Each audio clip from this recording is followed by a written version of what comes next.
Yeah.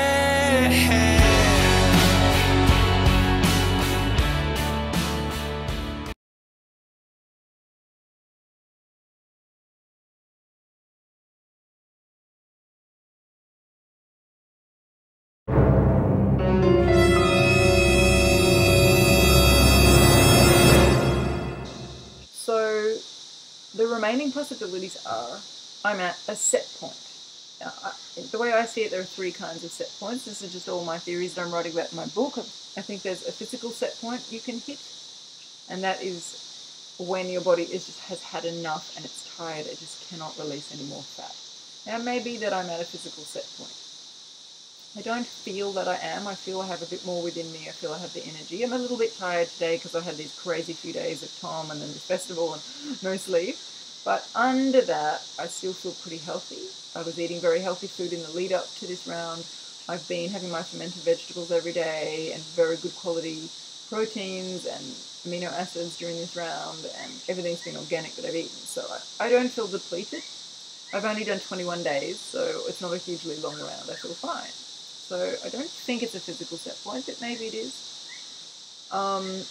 It could be a mental set point, a mindset set point, and I talk about this a lot in my books, that I might have some limiting beliefs about what it's like to be under 60 kilograms. You know, maybe I have a hidden belief that I don't know about, that it's dangerous to be that weight or something.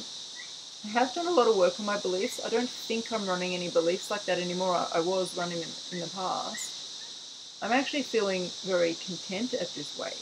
It's interesting. Last time I got to this weight at the end of round 2, it was very strange. I was like, who is this slim person? I can't relate to her. Who is she? But this round, getting back down to this again, I feel like this is me. This is just me. I've been here before, you know, this is normal. I've got all these clothes that fit now that I had before, and, you know, I feel like this is me. So I'm not really feeling, I don't think, any kind of mental blocks around it.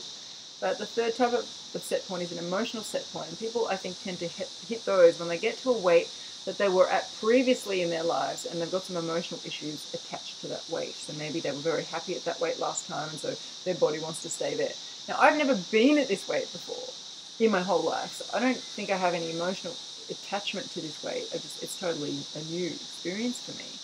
I think my issue, any psychological issue I have, is more around my self-image adjusting to this new weight. But I have noticed that I think my body image perception is a little bit distorted. That has definitely come out recently. I'm going to take these off because I don't need them anymore. I have noticed that my body perception is a little bit distorted. Even though I'm so slim right now, when I look, like the other day I was in a bikini, and when I looked down at myself in the bikini, all I could see was the bulges of fat on my tummy and flabby thighs, and I was just like, oh god, I've still got all this weight on me. And when I look in the mirror, yes, I see that I'm slim, but I see the bits that are fat still. I obviously have such a habit of looking in the mirror and looking down that I'm still seeing myself through the old filters. But what's interesting is when I see myself on a video, when I watch my vlogs back, or when I'm editing my vlogs, I always get a total shock. I'm like, who is that person? She looks so thin. And you see, I don't have any habits around videos because I've never made videos before this. I haven't spent my whole life looking at myself on screen on a video. So I don't have any fixed filters that I'm looking through when I look at myself on video. It's interesting. When I look at myself through my own eyes down or in the mirror, I see distortion. But when I look on the video, I see myself without distortion. So it's a real gift, these videos. And I really suggest to people to make videos because you'll probably be the same. You won't have any distortion around that. And every time I see myself on video, I go, oh, I'm actually really slim. What? That's weird. So I had this experience this weekend which really showed me this clearly. And I think I may have got to the bottom of what's underneath this stall emotionally now that I've seen this. I was at this festival and they had this sunrise ceremony on the beach, and there was Aboriginal elders at this ceremony and people dressed as Mayans and all these spiritual beings, and it was just a beautiful, beautiful ceremony on the beach. And after the ceremony we were all dancing on this kind of grassy knoll looking out over the sand and over the water, and I was in this little tight dress, sort of summer dress, dancing around. I had leggings and a jumper over it, but as the sun came out, I was taking all my layers off, and it was just me in this very slinky dress. Anyway, I was dancing. I love dancing. I'm a bit of a show-off, so I was dancing in front of like this whole crowd. Me and these 3 other girls were dancing on top of the knob. Anyway, my partner took a video of me dancing. And when I watched it back later, I got such a shock. I mean, this is me from every angle. Dancing my arms around, you know, waving around, flipping around, turning around.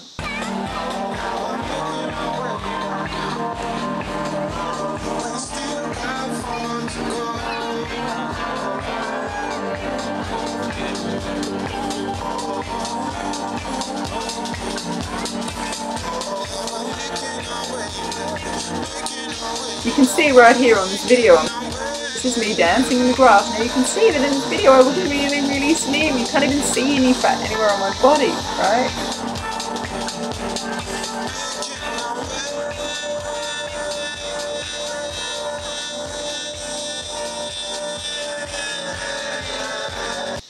But I've got to tell you that until I saw that video, when I was walking around in that dress that whole day, I felt slim, but I was still very aware that I had fat on me. Like I said, I look down, my tummy's still a bit fat, I would love to lose these last few pounds, it's so annoying that I haven't lost them yet. Like, I wasn't feeling really, really super slim, even though I obviously am. But when I saw the video, I was like, oh my god, I look like a totally skinny person in this video. Who is that?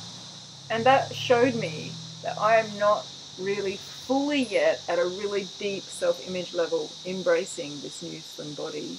I don't yet really fully own it, and I think that the process of fully coming to own it is what's going to end this stall. So looking at videos like that, seeing myself reflected in shop windows, places that I don't normally look. So standing in front of a mirror is not going to help because I have all sorts of habits around seeing myself in the mirror. Looking down at myself is not going to help because I have all sorts of habits of looking down at myself. But looking at myself, catching a glance through a shop window or on a video or through someone's rear vision mirror or something in their car, like they're all, every time that happens I get a shock. I'm like, who is that? So I think the more of that I do, the more it's going to lock in this new slim person. The more I feel myself in clothes and feel that they fit, things like that. Try on clothes in a very small size and see if they fit, it's going to lock it in. So I feel that I probably am at a bit of a set point emotionally, and that's what's going on. So I'm doing some work on that over the next few days. I also do believe it's important to look at the practical side of this. So just to quickly finish on the practical side, I feel like my body needs a little bit more support to get this last 5 or 6 pounds off me.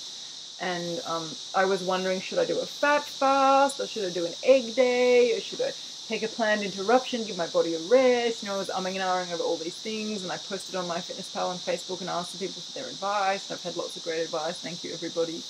And I also asked my partner Alan to douse and muscle test for me because I really, really trust him. And I know I should be able to figure it out myself, but sometimes it's good to get input from other people, especially people you trust. And I really trust his dowsing and his muscle testing. And what he got was that I needed to slightly increase my dose from 125 to 135. So I did that this morning. And he also got that I needed to quite a lot increase my calories. When he muscle tested me and everything, we found that I need to be eating around 700 calories, and I've really only been eating about 550. And we got that it all needs to be protein. So I basically need to eat about 600 of protein a day. I've probably only been eating 400. So that's a big difference. It's going to be a challenge because I don't eat meat. I'm really sick of fish.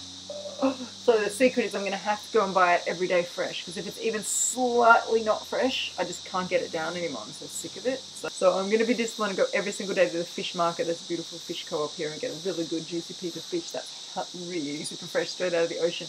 And I'm going to eat 2 of those every day. I'm going to have my egg whites for breakfast that I always have. And in between, I'm going to have more protein powder. I probably only have 1 scoop a day. I'm going to up that to 2 scoops a day. And maybe also a small tin of tuna at some point. So if I can get my protein up to 600 calories of protein, my total calories up to 700, I feel like the reason he probably got that when he muscle tested me is that I feel like maybe my body's just needing a little bit more support as my muscle's been increasing and my fat's been going down, and I really don't have that much fat left on me, and I am a little bit hungrier. I'm not at the ravenous hunger yet. I'm not finished, but I am definitely more hungry than I was last round. So I'm a little bit feeling more positive now that I've made this decision to increase my protein, increase my calories, slightly increase my dosage.